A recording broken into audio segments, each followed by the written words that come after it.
So, turn off your lights. Perhaps get some candles for your own effect. And let's tell some stories. Now, these stories are coming from the top of my head, from memory. I'm not reading them. There's a couple that I heard as a youngster, but a couple are also from creepypastas I've heard. So, I apologize in advance if you have heard these stories or those similar to them, because they won't be word for word. But here we go. Have you ever been dared by a friend to do something that you didn't want to do? Something scary. Something that could possibly be dangerous. Once there were 3 girls, and 2 of the girls dared her friend to journey into the nearby graveyard. This was no ordinary graveyard. Rumors spread around the town that a vengeful spirit of a man who was burned at the stake for a murder he did not commit would rise every night at midnight. The girl didn't really believe it, but when her friends dared her to go into the graveyard and stay there until midnight, she did feel a little shaken up. But she agreed. They gave her a knife to stab into the grave once midnight hit, so that they knew that she didn't just chicken out. It was a very cold, very dark, yet starry night, slightly windy, so she brought a jacket. However, she forgot to bring a flashlight, so when she got to the graveyard, she found it a little hard to read the names on the gravestones. Finally, she found the name of the haunted grave, and sat in front of the tombstone in the dirt. She waited patiently as the hours went by, checking her watch every now and then. She curled up in the jacket that she had worn, trying to protect herself from the cold. She thought she heard some cracking noises from nearby, but she kept telling herself that there was no such thing as ghosts. Finally, she looked at the watch and saw that it was midnight, so she stabbed the knife into the grave. She was relieved to finally get out of the graveyard, and was also relieved that nothing had happened. However, when she stood up, something had pulled her back. Something from the grave was keeping her from leaving. She panicked, crying and hyperventilating, tugging and tugging to try and run away from the graveyard. She was screaming and wailing, but no one seemed to hear her. The next day, her friends went to the graveyard to look for her. Oh, they found her. They found her body right in front of the grave. She was dead. She had died from fright, for the thing that had been holding her back was the knife that had been stabbed through her jacket and into the dirt. It had pinned her to the grave. There once was a teenage boy who one day was sitting in his classroom, staring at the window as his teacher lectured them about parabolas. Something on the sidewalk outside caught his eye, and he hoped no one else would see it so that he could go grab it. Once the bell rang, he hurried out of the school and approached the thing that he saw on the sidewalk. He picked it up and saw that it was a photograph of a very pretty girl giving a peace sign. The girl was so pretty, he wanted desperately to find out who she was. She was absolutely gorgeous, with long, silky blonde hair and bright blue eyes, fair ivory skin. She was smiling the most dazzling smile he had ever seen.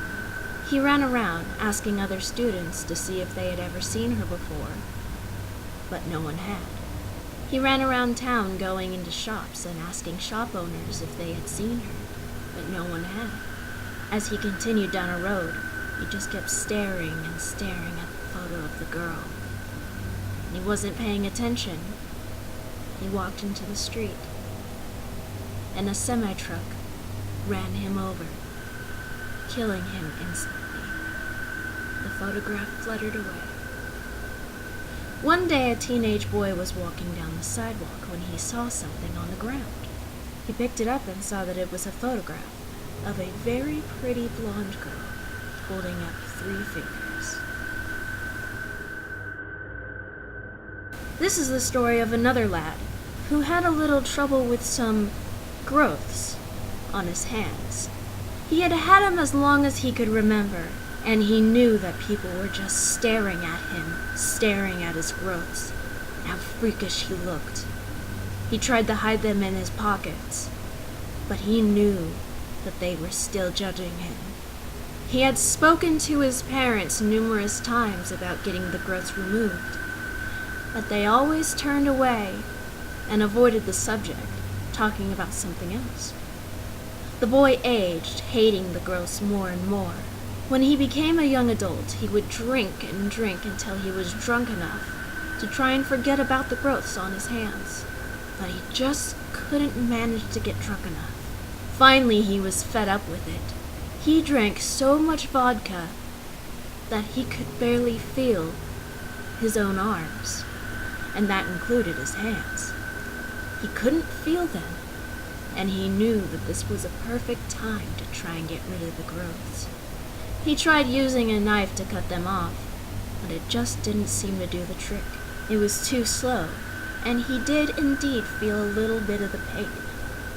He drank a little more, trying to numb himself further. Once he was sure he was going to pass out, he went into the kitchen and saw the blender on his counter. That was perfect, he thought. The blades are sharp. It'll be quick and painless. So he turned on the blender, stuck one hand inside, and felt the growths being torn up by the blades. He smiled as he took his bloody hand out of the blender, seeing that the growths were gone. He was happy that he was finally reaching normality. He took his other hand and said, "Just 5 more to go."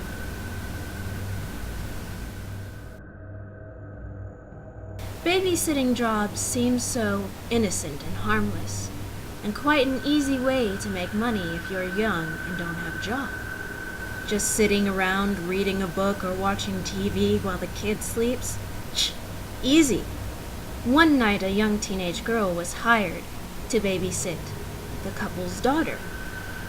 Daughter was about 2-3 years old. They said they'd be back around midnight, and they left a number for her to call in case something were to happen. She tucked the little kid into bed and went downstairs to lay on the couch, watching her favorite late-night program. After about a half an hour, she heard a scratching noise from outside and decided to pull back the curtains of the window to check the front yard. There was nothing out there but a few trees and an angel statue sitting in the front yard. The statue seemed to creep her out a little bit, and it was looking right at the window. She felt like she was being watched, but she disregarded it and went back to the couch to watch TV. However, the scratching sounds persisted, and she got a little nervous, afraid that something might be outside. She pulled back the curtains once more, only to see the angel statue sitting in the yard. It still creeped her out. Along with the mysterious noises and the angel statue, she felt a little anxious. She blamed the noises on a stray cat or a raccoon that just happened to be walking by, or perhaps climbing a tree. But the statue still made her feel like she was being watched. She took out the number that the couple had given her in case she needed to reach them. She called them up, and they were a little bit worried, thinking that maybe something had happened. They were relieved when she said everything was fine, but she kindly asked them, "Can I move the angel statue that's in your front yard? It's giving me the creeps." There was silence on the other end. The husband, who had answered the phone, told her to grab the child and get out of the house immediately and call the police. She asked why, and he urged her to go to the neighbors to call the police, saying, "We don't have an angel statue in our front yard." There was once a woman who loved a man who didn't love her back. Instead, he chose her best friend, and they got happily married. However, the woman couldn't let it go, and she watched the man from afar, feeling hatred towards her friend. One day she was hiding in the bushes, seeing her best friend and the husband that she oh so loved, sitting at a table in the backyard. She held a gun in her hand, planning on killing the woman who had so wrongfully married the love of her life. If she was out of the way, then the man would be hers forever. She aimed at the woman's head, preparing to shoot. However, the woman moved just as she pulled the trigger, and instead of hitting the woman, it hit the tree that was right next to her. The wife and the husband hopped to their feet, terrified at the gunshot, and ran back into the house. The jealous girl hurried home before they called the police. 10 years later, the couple were still happily married, and the jealous girl had died of cancer months before. The wife was in the house making dinner, and the husband was outside with a chainsaw. The wife had been complaining about the overgrown tree and how she wanted it cut down. So he'd taken a chainsaw and brought the blade to the bark of the tree. The blade worked its way further and further into the tree trunk, when suddenly the husband was hit in the chest from something that was lodged in the tree.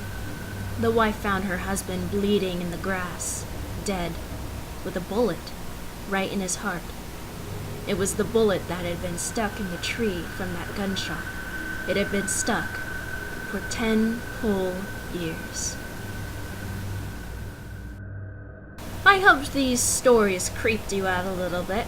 And again, I'm sorry if you've heard them before, and if I got details horribly wrong, but that's okay, because that's what makes stories more personalized by tweaking the key points and such. So I'm going to attempt to edit this video before midnight and upload it. If not, I'm very sorry if it's uploaded on November 1st, like it was last year. Regardless, happy Halloween, everybody. Good night, sleep well, and don't let the monsters drag you to hell.